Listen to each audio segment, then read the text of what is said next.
Uncle ये कुछ पुरानी किताबें हैं, तौल के बताइए कि कितना पैसा मिलेगा। हाँ ठीक है, इसको तराजू में तोल देता हूँ। हाँ। अच्छा ठीक से देखे हो ना? हाँ। बाद में मत बोला कि भंगार वाला को पूरा किताब मैंने दे दिया। नहीं, मैंने देखा है, सब बेकार किताबें हैं।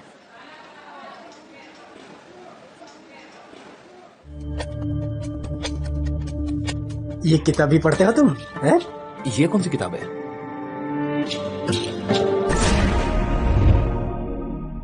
भाभी गरम देवर धर्म। एक 25 साल की भाभी जिसका जिस्म सफेद चूने से भी ज्यादा चमकदार था। वो ये मेरे दोस्त की किताब है, मैं उसको घर जाके दे दूंगा वापस। ठीक है, तुम बाकी का तो लो और बताओ मुझे कितना हुआ। अरे भाई सुन, ये जो बोल रहे हो ना दोस्त को वापस कर दूंगा, कोई वापस नहीं करता है, सब अकेले में लेके छुपके पढ़ते हैं। अगर मैं वापस कर देता ना, आज ये भंगार वाला नहीं बनता, समझे? ये उठक पटक का चस्का जिसको लग गया ना, गया काम से। चल भाई चल। ठीक है।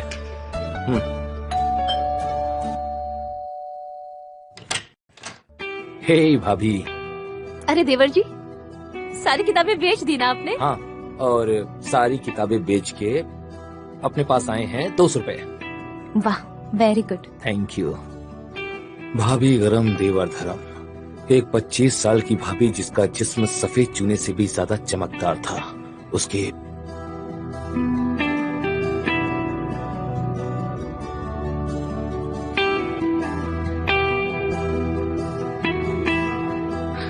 प्यार दो प्यार लो। कमाल का बदन था भाभी निशा का, जिसे देखकर बूढ़े भी जवान हो जाते थे। गदराया हुआ रसीला बदन। जब भाभी लाल साड़ी में टाइट ब्लाउज पहनकर सामने आती थी तो उनका जिस्म ब्लाउज से बाहर आने को बेताब होता था, मानो ब्लाउज फट ही जाएगा।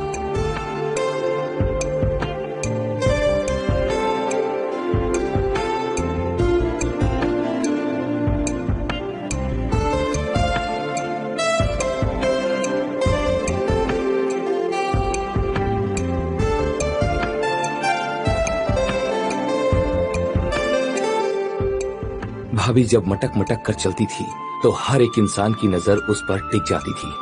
लेकिन भाभी की ये जवानी घर की 4 दीवारी में बर्बाद थी। उसे बर्बाद कर रहा था विकास का बड़ा भाई अंकित, जो मर्द के नाम पे कलंक था। अरे विकास। जी, मैं थोड़ा काम से बाहर जा रहा हूँ, कल तक आऊंगा। तब तक अपनी भाभी का ख्याल रखना। ठीक है भैया, संभाल के जाइए आप। अपना भी। जी जी भैया।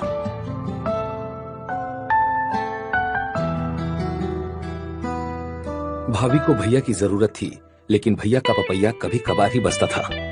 और ऐसा तभी होता था जब भाभी चरम सीमा के सच को तरस रही थी। वो निशा भाभी और अंकित भैया की सालगिरह की रात थी।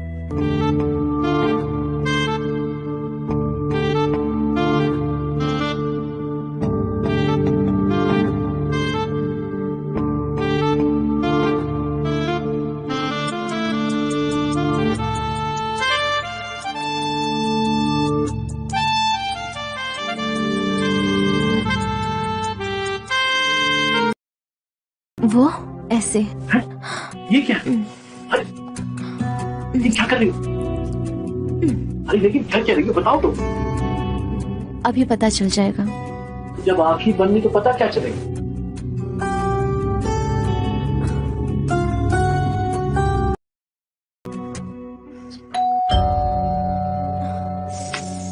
अभी इतनी रात को कौन आया है? मुझे क्या पता। जरूर तुम्हारे कोई दोस्त होंगे या फिर कोई रिश्तेदार होगा। मैंने अपनी सालगिरह किसी को नहीं बुलाया भाई। अब जाओ, जाके देखो कौन है। अरे मैं इस हालत में किसी जाके देखूंगा कौन है? आप ना किसी हालत में ही नहीं खड़े हो सकते। छोड़ो, जाने दो, मैं ही देख के आती हूँ। सुनो, जल्दी आना। हाँ, मैं बस यूँ गई और यूँ आई।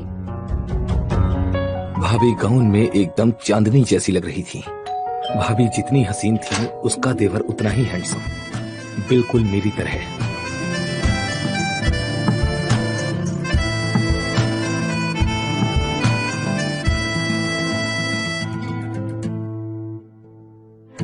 भाभी भी इतनी रात को एक हैंडसम लड़के को देखकर हैरान थी, क्योंकि जो इंसान उसके बेड पर अंदर होना चाहिए था वो बाहर खड़ा था। जितना सुना था तुम्हारे बारे में, तुम उससे ज्यादा हसीन लग रही हो। ये चेहरा, ये आंखें, तुम्हारा बदन किसी हीरोइन से कम नहीं है। पूरी ऐश्वर्या लग रही हो। ऐसे होंठ मैंने जिंदगी में आज तक नहीं देखे। अरे क्या कर रहा है? उतार मुझे नीचे। अरे सुनते हो जी, किसी ने मुझे गोद में उठा लिया है। कौन है? कौन है जो तुमको मेरे अलावा उठा सकता है? मैं आ रहा हूँ बेबी, मैं भी आया। अरे उतार मुझे नीचे। तुम तो तुम हो जिसने मेरी वाइफ को गोदी में उठा रखा है। देख क्या रहे हो? उतारो मुझे नीचे। अरे मैं तो देख ही रखा है, इसे भी देखने दो। व्हाट? अरे भाई निशा, ये है मेरा छोटा भाई, तुम्हारा देवर विक्की। विकी का नाम सुनकर अब निशा भाभी को परेशानी नहीं बल्कि विकी की बाहों में ही रहने का मजा आ रहा था। ऐसा लग रहा था जैसे किसी हीरो ने फिल्मी हीरोइन को बाहों में ले रखा है। निशा भाभी बस विक्की के फेस और उसकी बॉडी को ही देखे जा रही थी। भाई विक्की, अब अपनी भाभी को गोद में उठा के रखोगे, उतारोगे भी? अरे सॉरी, एक्चुअली भाभी इतनी हल्की है ना, पता ही नहीं चला गोद में है।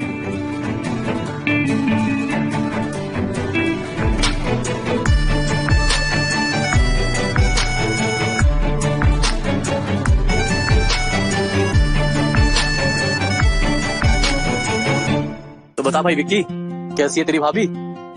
सच कहूँ भैया, भाभी का तो जवाब नहीं। वैसे भैया अगर हो सके तो मेरे लिए भी एक ऐसा कोई हो तो प्लीज ढूंढ लेना। अरे भाई ये सिंगल पीस है। अच्छा तू ये सब छोड़, तू बता, तो बिना बता तू इसे कब आया? अब भैया मैं आप लोगों की शादी में तो था नहीं, तो सोचा एनिवर्सरी में ही सरप्राइज दे दूं।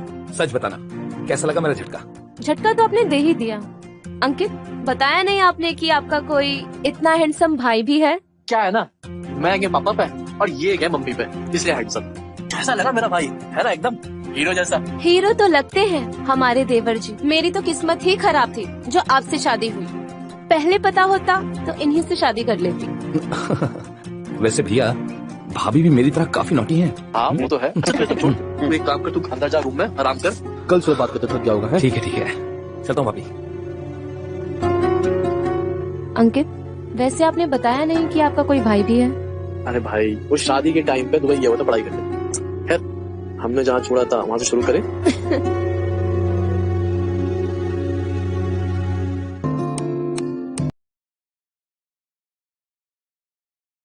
जानो प्लीज, थोड़ा सा और, बस बस बस।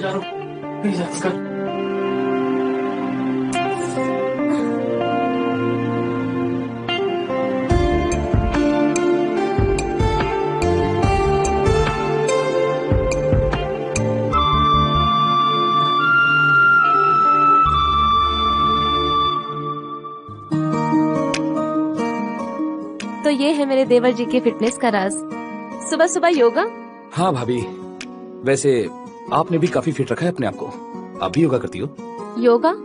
ना देवर जी, हमसे तो ना हो पाएगा। बहुत ही आसान है भाभी। वैसे बड़े भाई ने अपना फिगर तो खराब कर ही लिया है। आप ध्यान दें वरना आपका भी फिगर खराब हो जाएगा। अच्छा तो फिर तुम मुझे योगा सिखाकर फिट कर दो। Why not?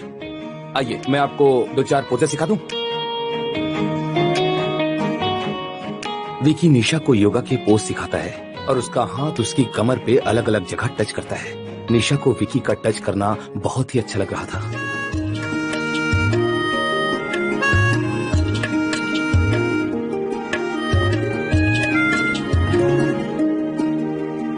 क्या चल रहा है देवर भाभी के बीच? देवर जी मुझे योगा का नया पोज सिखा रहे हैं। अरे वाह, क्या बात है विक्की, देख तेरी भाभी कितनी मोटी हो रही है, इसे अपनी तरफ फिट कर दे यार। मोटी हो गई हूँ मैं? अरे भैया भाभी का मोटी है और वैसे भी उन्हें फिलहाल जरूरत नहीं है अभी योगा की। हाँ बेटा, अब तो तू अपनी भाभी की साइड लेगा। अच्छा मैं जा रहा हूँ ऑफिस। अरे विक्की तुझे कुछ चाहिए? भैया देसी संतरे लेकर आ जाओ बस। चल ठीक है, मैं ले आऊंगा। थैंक यू भैया। बाय।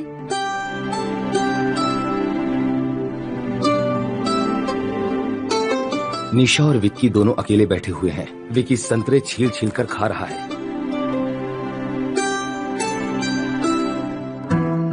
अरे भाभी संतरे कमाल के हैं, खाइए ना।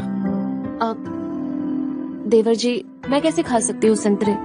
आप ही खिला दीजिए ना। चलिए मैं खिला देता हूँ। विक्की संतरे उठाकर भाभी के मुंह की तरफ बढ़ा देता है। संतरे का रस निशा के मुंह से होता हुआ सफेद बदन से होता हुआ सीने की तरफ पड़ता है, जिसे देखकर विक्की का ध्यान संतरे से हटकर कहीं और चला गया। इस बात को तो निशा भी जानती थी। वैसे देवर जी, आपकी कोई गर्लफ्रेंड है क्या? अब मेरा मतलब शादी का क्या सोचा है आपने?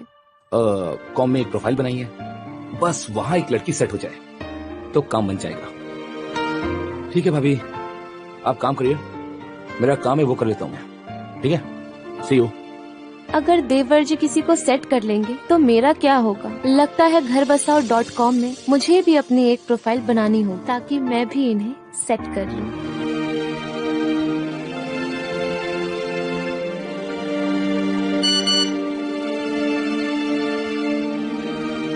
वाह, Payal Sharma, new friend request.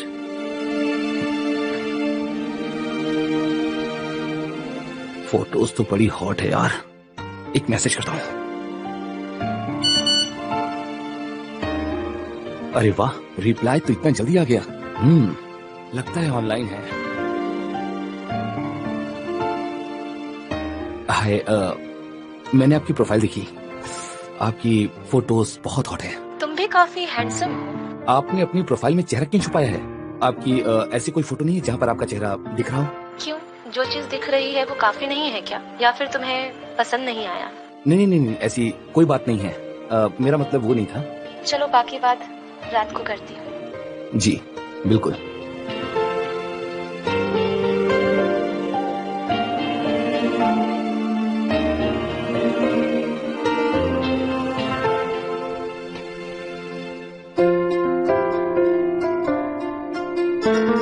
सुनो ना, स्टार्ट करते हैं। नो बेबी, कल ऑफिस में बहुत काम है, प्रेजेंटेशन बना रहा हूँ। प्लीज ना। कल करते हैं, आज बहुत थक गया हूँ, समझो, वैसे ही बहुत लेट हो गया।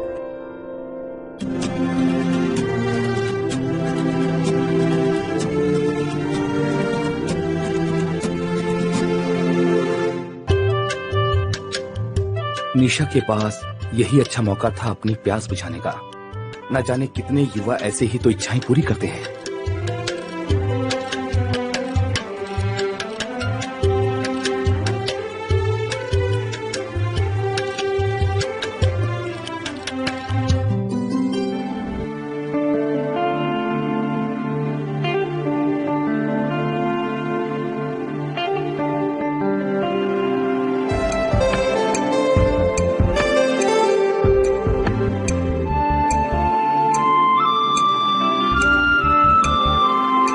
निशा धीरे धीरे विकास को अपना क्लीवेज दिखाती है।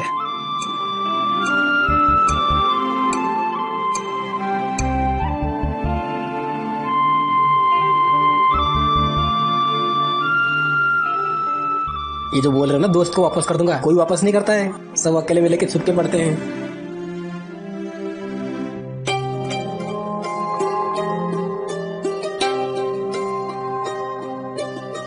वैसे भैया आप काफी लकी हो। क्यों? क्योंकि हर रात में आपको टेस्टी खाना जो खाने को मिलता है। हाँ वो तो है भाई, तेरी भाभी के हाथ में जादू है, जादू। अब मेरा फोन बज रहा है, मैं अभी आई। नहीं भाभी, मेरा खाना हो गया, मैं जाता हूँ, मैं फोन लेकर आता हूँ, आप खाना खाइए। पूरा तो खा ले। ना, आई एम डन। ठीक है, मैं भी आता हूँ।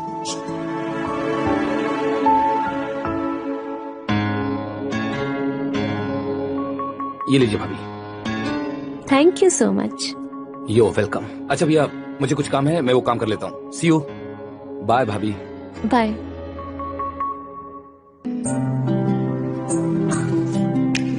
रहा नहीं गया ना तुम्हें? हाँ, अब मीटिंग के लिए देर नहीं हो रही है? सच बताऊं, जब से मैंने तुम्हें उस हाल में देखा है ना, दूर रहने का मन भी नहीं करता है। देवर जी आप? पायल शर्मा, क्या जरूरत है ये फेक आईडी बनाने की? देवर जी आपको ये सब कैसे पता चला? जब आप खाना खा रही थी और मैं आपका फोन लेने अंदर गया था, मैंने आपके फोन में सब कुछ देख लिया। अरे कम से कम पासवर्ड तो रखो अपने फोन में, अगर कोई और देख लेता तो। खैर, आज मुझको मौका मिला है, आज मैं इसे हाथ से जाने नहीं दूंगा।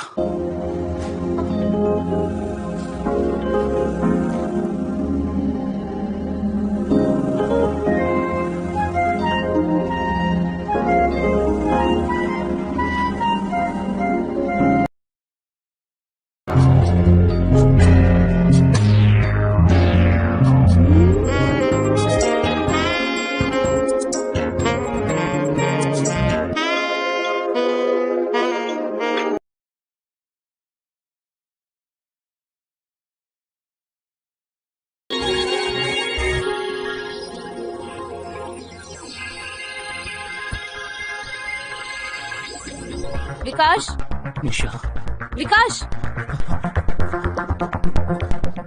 भाभी आप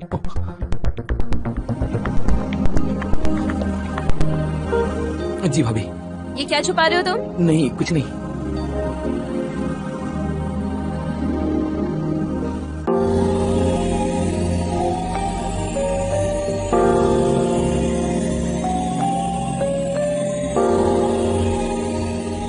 जब घर में इतनी खूबसूरत भाभी हो ना, तो किताब पढ़ के इमेजिन करने की क्या जरूरत है?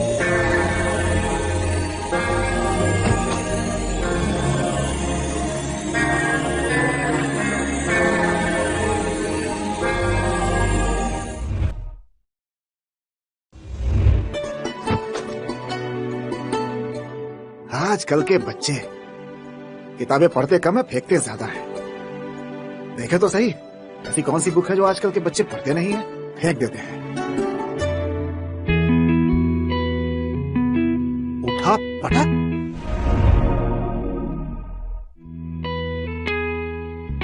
ये कौन सा सब्जेक्ट की बुक है? ऐसा नाम तो पहले कभी सुना नहीं। चलो खाली बैठे क्या करेंगे, इससे ही पढ़ लेंगे, पता तो चले ऐसी कौन सी किताब है जो मुझसे बच गई।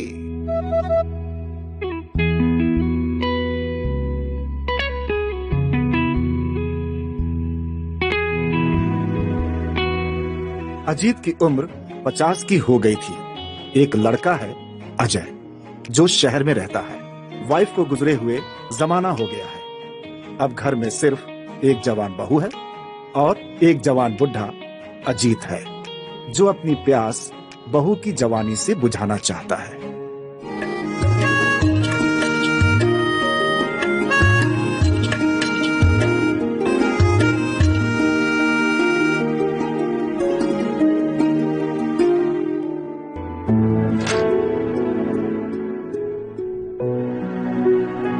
अब घर में सिर्फ एक जवान बहू और एक जवान बुढ़ा अजीत है।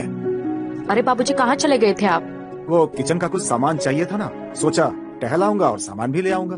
मुझे बोल देते, मैं लेकर आती सामान। जवान बहू थी, इसलिए हर किसी की नजर बहू के अकेलेपन का फायदा उठा लेती थी। नहीं बहू, अभी मैं हूँ ना, तुम मत जाया करो। जी बाबूजी, आपको कुछ चाहिए? हाँ, एक कप चाय कम शक्कर वाली।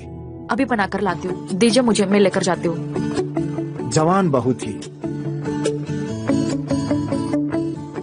नहीं, मैं रख दूंगा। ठीक है बाबूजी।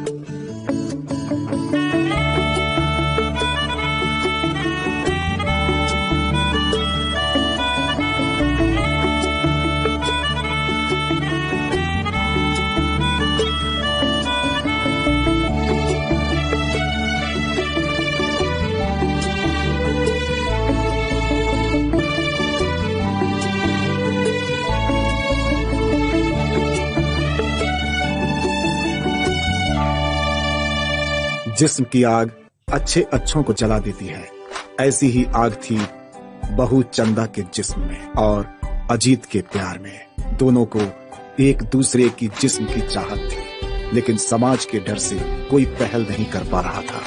लेकिन किसी न किसी को तो पहल करनी ही थी, इसीलिए पहल अजीत ने कर दी। जब जब बहू सामने होती तो उसके जिस्म को कपड़े के अंदर तक झांक लेते थे अपनी पारखी नजर से। चंदा अपने ससुर के लिए चाय ला रही है, जिससे उसकी चाल से कमर भी मचल रही है। रूम में आते ही उसने बाबूजी को देखकर मुस्कुराई और कहा, बाबूजी, आपकी स्पेशल वाली चाय। मेरी स्पेशल वाली आ गई। लेकिन अजीत ने यह डायलॉग चाय के लिए नहीं, अपनी बहू चंदा के लिए बोला था, क्योंकि इस अकेलेपन में इतनी खूबसूरत और रसीली लड़की उनके साथ थी। तो इससे स्पेशल तो कुछ क्या हो सकता है। चाय वहां रख दो। अजीत की आंखें भी वहीं गिर गईं, जहां से जिस्म अलग ही नजर आ रहा था।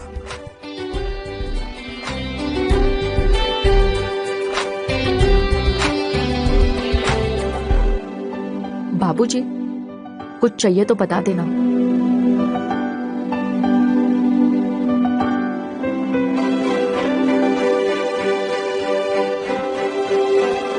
बाबूजी, ये क्या कर रहे हो आप?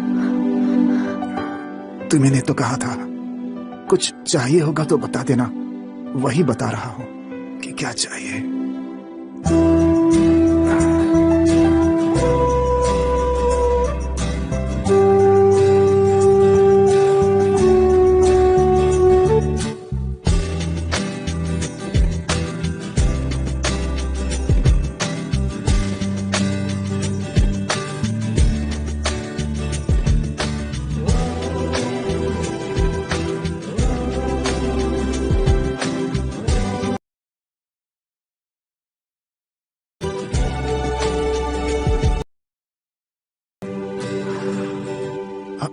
बाबूजी, कुछ चाहिए आपको? नहीं, तुम जाओ। ठीक है, कुछ चाहिए तो बता देना। बहू की जवानी का जिस्म ससुर की आंखों में घूम रहा था। काश ऐसा हो जाता, लेकिन थोड़ा मुश्किल है। जब तक आग दोनों तरफ नहीं लगेगी मजा नहीं आएगा। इधर बहू चंदा को भी ससुर की नजरें बार बार याद आ रही थी, क्योंकि औरत की नजर से कोई मर्द आज तक नहीं बचा है, तो अजीत बहू की नजरों से कैसे बच पाता।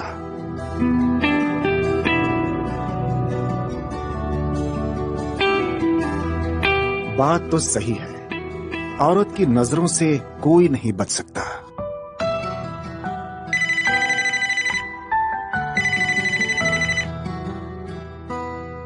हेलो अजय बेटा, कैसे हो? अरे पापा, मैं ठीक हूँ। आप कैसे हैं? मैं तो अच्छा हूँ, पर तेरे बिना ये घर एकदम सुना सुना सा लगता है। कब आ रहे हो? अरे जल्दी आऊंगा पापा। अरे मैं नहीं हूँ तो क्या हुआ, चंदा तो है। अरे पापा, जरा चंदा को फोन दीजिए, इसका नंबर बंद आ रहा है। अच्छा अच्छा, बात कराता हूँ।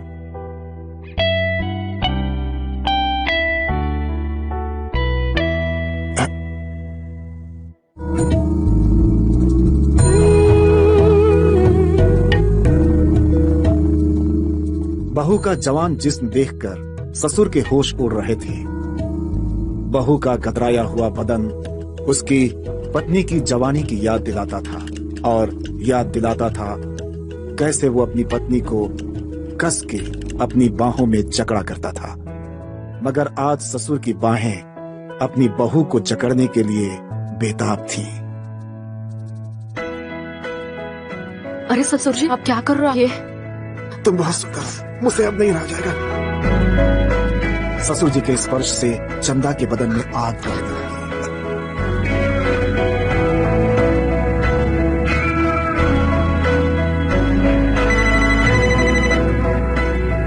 अरे ससुर जी, आप? हाँ, वो मैं कुंडी लगाना भूल गई थी। वो मैं ये कह रहा था कि अजय तुमसे बात करना चाहता है। ये लो।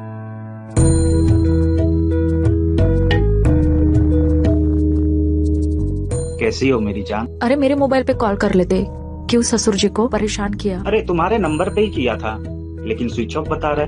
ओह शिट, वो चार्जिंग पे लगाना भूल गई थी मैं। अच्छा ये बताओ, कब आओगे तुम? मुझे तुम्हारी बहुत याद आ रही है। ऐसा ना हो कि मेरी जवानी तुम्हारे इंतजार में कट जाए। मैं जल्दी आ जाऊंगा, और हाँ, तुम्हारी प्यास भी बुझाऊंगा। मैं इंतजार करूंगी। बाय।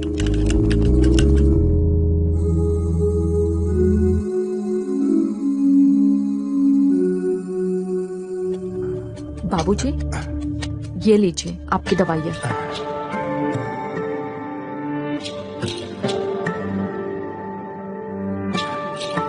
पानी।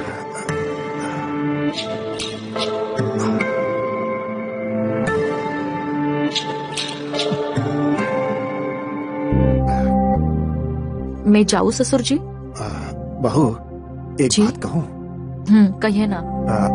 आओ बैठो। बहू, तुम एकदम अपनी सास की तरह दिखती हो। वो बिल्कुल तुम्हारी तरह दिखती थी।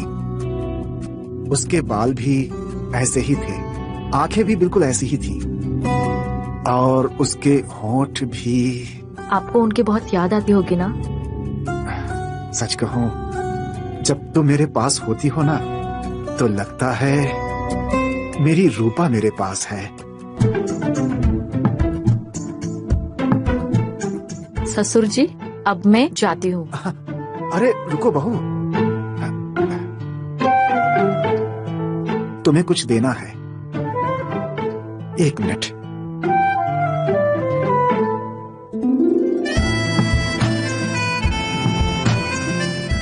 बाबूजी, ये तो बहुत खूबसूरत है। हाँ, और तुम्हारे खूबसूरत गले में और भी ज्यादा खूबसूरत लगेगा। तुम्हारी सास का है, वो कहती थी कि अपने बहू को अपने हाथों से पहनाऊंगी। तुम इसे पहन लो तो मुझे लगेगा कि मेरी रूपा ने पहन लिया। तो बाबूजी आप ही पहना दीजिए। आओ, मैं तुम्हें अपने हाथों से पहना देता हूँ। अरे वाह, यही तो अजीत चाहता था। आज वो दिन आ गया जब पहली बार बहू ने इतना मुस्कुरा के हामी भरी थी।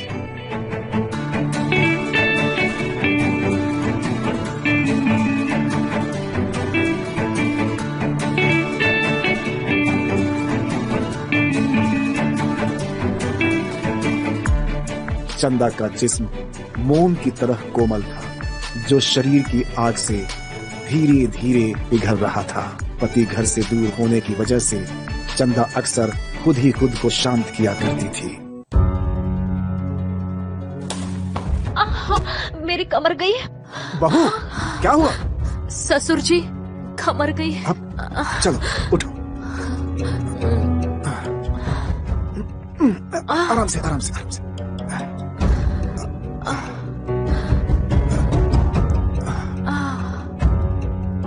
ससुर जी, बहुत कमर में दर्द हो रहा है। तुम चिंता मत करो, मैं बाम लगा देता हूँ। हाँ?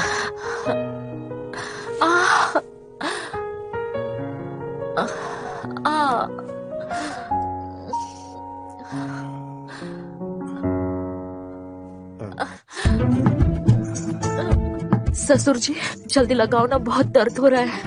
हाँ, अभी मैं एक काम करो बहू, जी। तुम इधर लेट जाओ, मैं वहां पे लगा दूंगा। अच्छा, आराम से आराम से आराम से।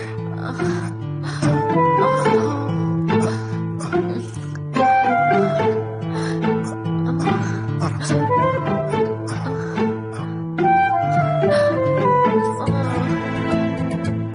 ससुर जी जल्दी लगाओ ना, बहुत दर्द हो रहा है कमर में।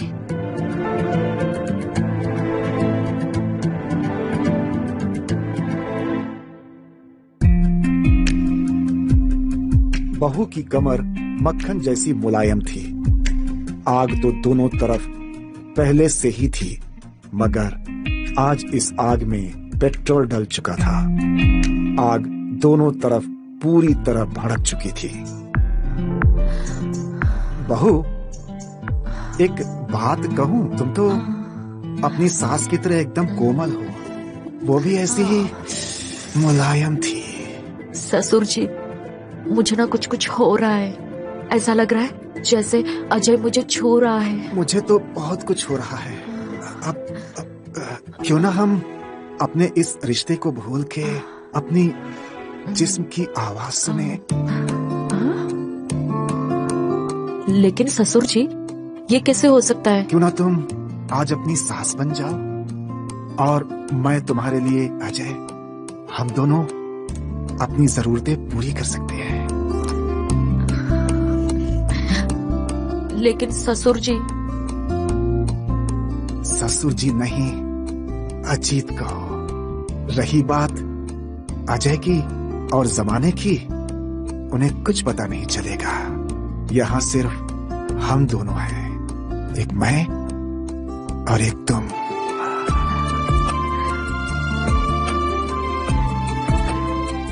आउच।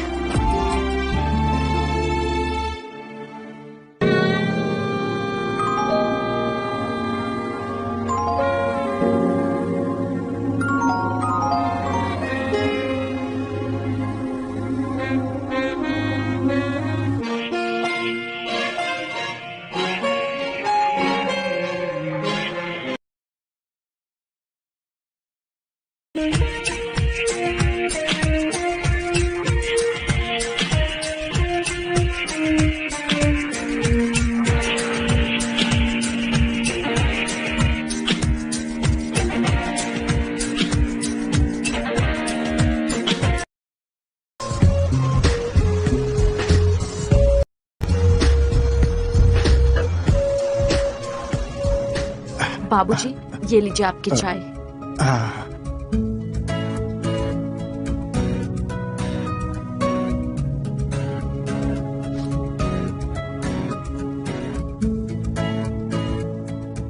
बाबूजी, ये किताबें किसी काम की नहीं है। इससे अच्छा मैं रद्दी में बेच दूं, कम से कम कुछ पैसे तो आएंगे। बेच ही दो।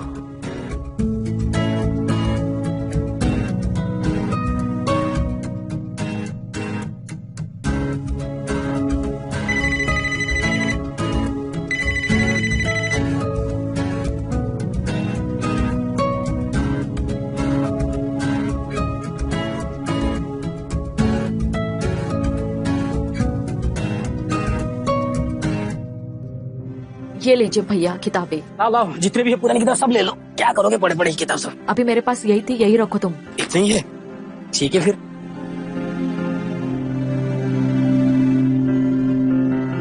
लीजिए भाभी। ये क्या, सिर्फ 50 रुपए? इतनी सी किताब में क्या करूँ? ये क्या लगे मैं पढ़ूं थोड़ी? ये फिर भी मैं भी रद्दी में बेचूंगा इसको लेके। रख लो भाभी, तो बाकी कुछ रहेगा तो बुलाना मुझे। ठीक है।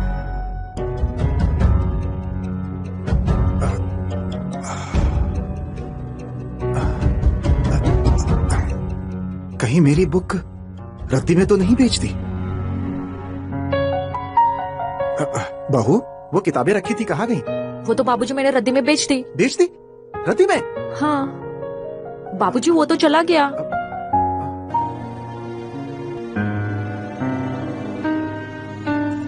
तू नहीं, तेरी याद तो थी। किताब भी गई, यादें भी गई। उठक पटक की अगली कहानी तो पढ़ी ही नहीं मैंने। अब पता नहीं कौन मजा लेगा।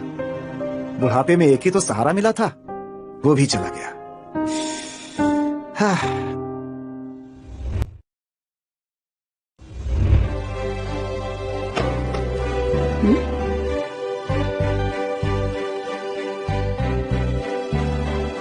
उठा पटक?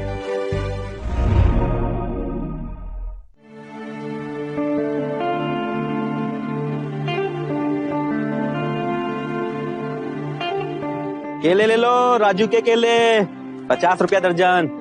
भाभी जी, केला लोगी? केला कैसे दिए तेरे केले? जी भाभी। भाव, तेरे केले का भाव पूछ रही हूँ। 50 रुपया दर्जन है भाभी, वही रेट है ना। और एक केला? एक केला कहाँ यूज करेंगे भाभी, आपको तो पूरा 1 दर्जन भी कम पड़ जाएगा। अच्छा, वो तुम्हें कैसे पता? अरे भैया रोज डेली बनाना शेक पीते हैं ना, तो 1 केले से तो बनाना शेक बनेगा नहीं। लो कर देते हैं हम, लेके जाइए। अरे रहने दीजिए, बाद में मैं लेती हूँ तेरे केले।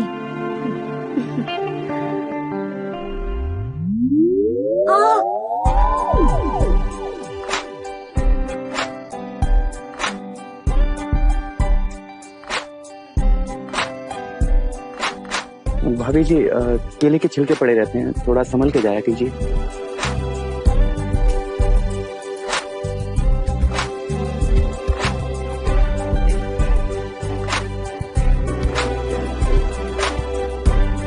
अरे जया यार, मेरा टाइम नहीं मिल रहा। हाँ आ रही हूँ। क्या हुआ?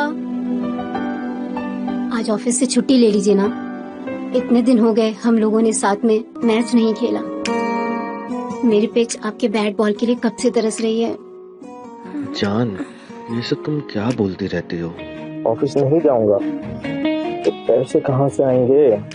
और सबसे ज्यादा जरूरी पैसे है ना। हर वक्त पैसा पैसा, शरीर की भी कोई जरूरत होती है कि नहीं?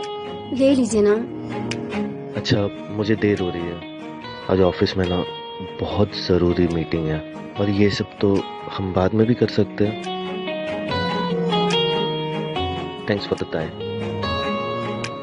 हर वक्त पैसा पैसा।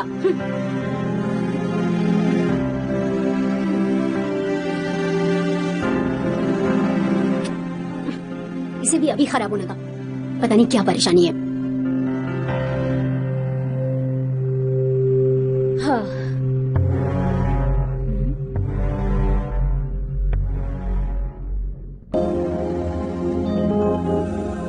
औरत का जिस्म दिखने में जितना खूबसूरत और भरा हुआ होता है, असल मायनों में उतना ही अधूरा भी होता है, क्योंकि एक एहसास जिसे चरम सुख कहते हैं वो औरत को आसानी से नहीं मिलता। रेखा को शादी के 5 सालों में भी चरम सुख नहीं मिला था। उसने ख्वाब देखे थे कि शादी के बाद हर रात वो अपने पति के साथ नए पोज में घंटों तक प्यार करेगी, मगर उसका उल्टा ही हुआ। तुम अभी तक ना ही नहीं हो। रेखा टॉवल में ऐसी लग रही थी जैसे बर्फ की सीली को टॉवल से ढका हुआ है। लेगी में भी रेखा का शरीर चमचमा रहा था, लेकिन इन सब का कोई फायदा नहीं था। मन को शांत करने के लिए रेखा अपने आप ही खुद को खुश करती रहती थी।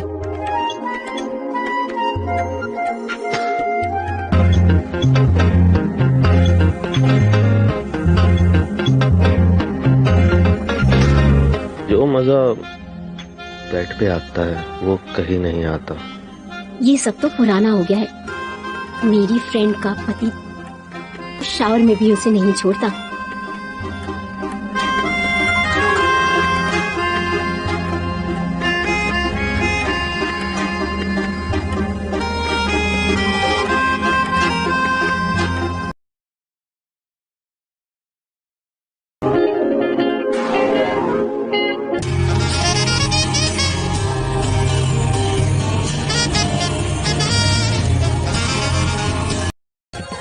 दोनों अब एक दूसरे में खो चुके थे, लेकिन कहते हैं कि औरत की आग मर्दों से कहीं ज्यादा होती है। शायद इस बात का एहसास मदन को नहीं था।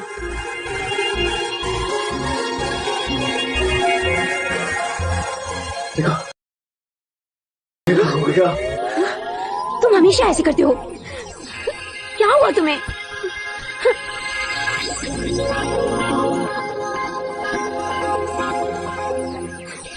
मदन के जाने के बाद रेखा अभी भी सुख पाने की चाहत में थी, लेकिन क्या करे, इसलिए रेखा ने कुछ अलग ही करने का सोचा।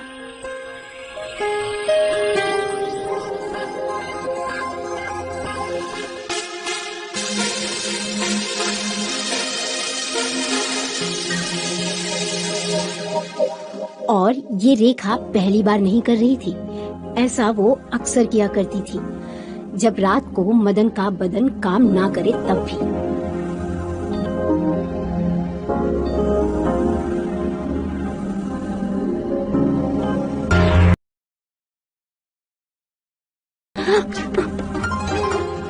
जया, ये सब तुम कहाँ से सीख के आ रही हो? अंग्रेजी पिक्चरें देख देख के ना तुम्हारा दिमाग खराब हो गया है। सो जाओ।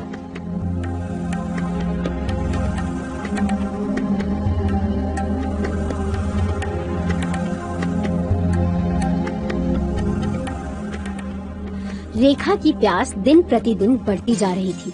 उसका गदराया हुआ जिस्म टूटने को बेताब था। वो चाहती थी कि कोई उसके जिस्म को पूरी तरह तोड़ दे, उसकी प्यास मिटा दे, और ये तलाश उसकी पूरी होती है एक जवान लड़के के साथ। केले केले ले लो, राजू के केले 50 रुपया दर्जन।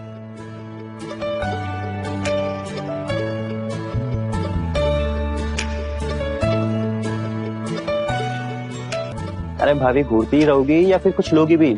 मुझे बड़े और मजबूत केले चाहिए। भाभी जी, राजू का एक एक केला बहुत मजबूत है।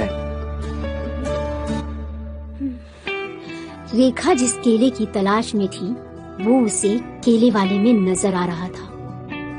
वैसे राजू, एक बात कहूँ, तुम मॉडलिंग क्यों नहीं करते हो? क्या भाभी, सुबह सुबह काहे मजाक कर रही हैं? मजाक नहीं, सच में काफी हैंडसम हो तुम। भाभी जी, तारीफ करने के लिए शुक्रिया। आप थोड़े केले भी ले लीजिए ताकि मन भी खुश हो जाए। ठीक है, दे दो तुम्हारे केले। केले वाले का शरीर जया को भा गया था। जया केले वाले के साथ अपने दिल की तड़प मिटाने को बेताब हो रही थी। मौके की तलाश जया के शरीर को और भी बेचैन कर रही थी, और जया ने मन बना लिया था कि अब वो राजू को अपने जिस्म का जादू दिखा कर रहेगी। वैसे राजू, सुनो। जी भाभी। घर में मेरे थोड़े सामान रखने में मदद करोगे? भाभी, थोड़ा धंधे का टाइम है, मेरा नुकसान हो जाएगा। अरे तो फ्री में थोड़े ही बोल रहे हैं, 200 रुपए देंगे। पैसे के लिए तो राजू कुछ भी करेगा।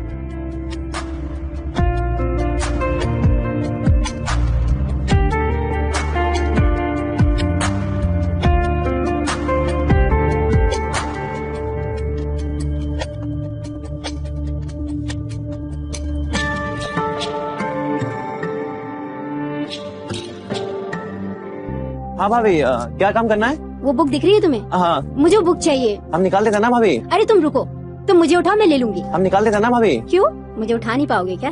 अरे भाभी, राजू ने केले खा खा के इतनी ताकत बना रखी है ना कि आप मेरी ताकत का अंदाजा भी नहीं लगा सकते। अरे भाभी हो गया।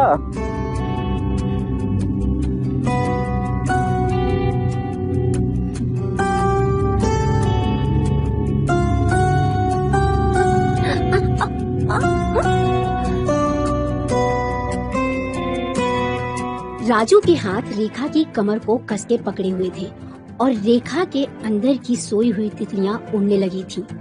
इतना कसकर कभी उसके पति ने भी उसे नहीं पकड़ा था। रेखा के पूरे तन बदन की आग मचल चुकी थी।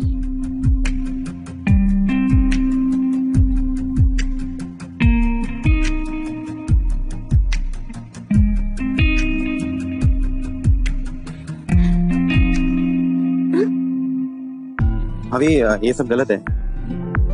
कुछ गलत नहीं है।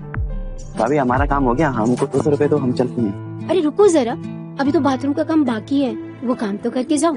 अरे भाभी हमारा धंधा खराब हो जाएगा। अरे उसके पैसे दे रहे हैं ना हम आपको। वैसे भी भाभी हमको बाथरूम का कोई काम नहीं आता है, हमको केले बेचने के अलावा कोई काम नहीं आता। एक बार देख तो लो। नहीं भाभी हमसे नहीं हो पाएगा। अरे राजू देख तो लो। अरे भाभी हम ठीक है, पैसे तो लेके जाओ। अरे भाभी कहाँ भागी जा रही हैं आप, और हम कहाँ चले जाएंगे? तो लेते रहेंगे ना, बाद में ले लेंगे, हम चलते हैं।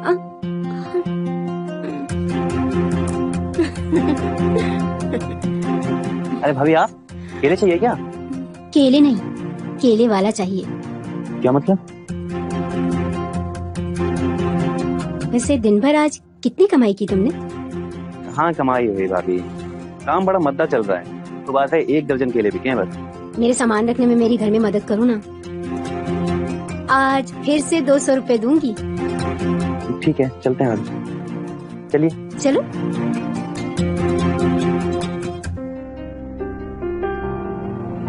बताइए भाभी क्या शिफ्ट करना है?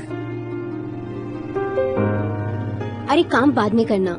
लो मैं तुम्हारे लिए जूस लाई हूँ, ये पहले पी लो। काम बताइए ना भाभी, जूस तो पीते ही रहेंगे। नहीं नहीं, पहले juice P low. Sorry sorry sorry, मैंने तुम्हारा शर्ट खराब कर दिया। कोई बात नहीं भाभी, जाइए। मैं तुम्हारे लिए मेरे पति का शर्ट लेकर आती हूँ। नहीं नहीं कोई बात नहीं ना भाभी। ये लो, तुम मेरे पति का शर्ट पहन लो। ठीक है मैं चेंज करके आता अरे नहीं नहीं, शर्माओ मत ना, यहीं पर चेंज कर लो। हूँ। भाभी आपके सामने। कोई प्रॉब्लम हो रही है तो मैं अपना मुंह फेर लेती हूँ ना। ठीक है।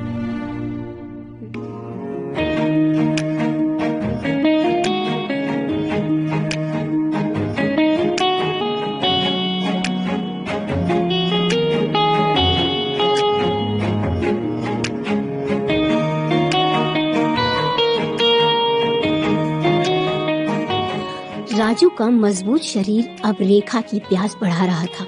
इतने वक्त से प्यासी रेखा राजू का मजबूत शरीर देखकर खुद का काबू खोने लगती है।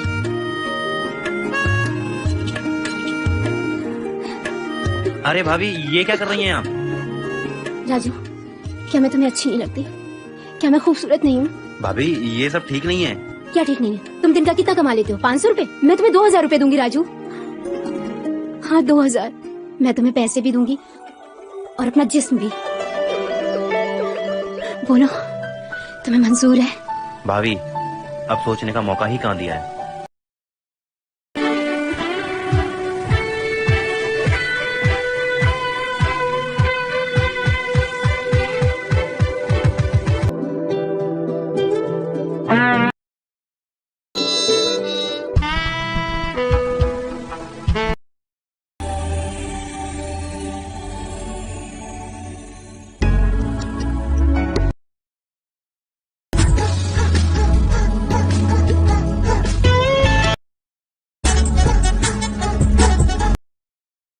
मैडम, ओ मैडम,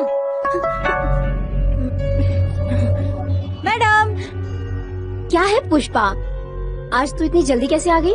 वो मैंने एक नया काम लिया है ना, तो वहाँ पे जरा जल्दी जाना है, तो मैं इधर का काम करती हूँ और निकल जाती हूँ। ठीक है ठीक है, एक काम कर, जो भी काम बचे हैं पूरा कर ले, तब तक मैं अपनी फ्रेंड से मिलकर आती हूँ। सारा काम खत्म करके रखना, ठीक है? ठीक है मैडम।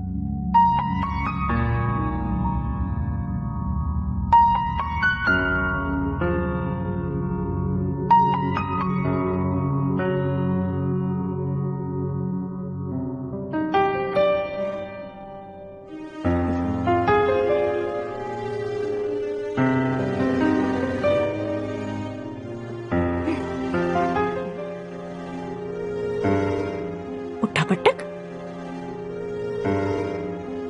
ये कौन सी किताब है?